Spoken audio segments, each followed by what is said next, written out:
Вълкът е един от най-свирепите и неукротими хищници. Живота на вълка се възприема като символ на сила, вярност, непреклонен нрав и любов към свободата. Знаете ли, че вълкът избира само една? Докато хората често се отказваме един от друг, вълците създават връзка за цял един живот.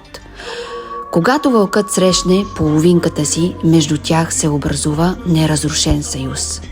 Те се отдават на партньора си, готови да се борят и да умрат един за друг. Много можем ние хората да учим от вълците. Истината е, че в днешно време любовта е много преходна. И въпреки всичко, там някъде има едни смелчаци, които решават да подпишат за цял един живот.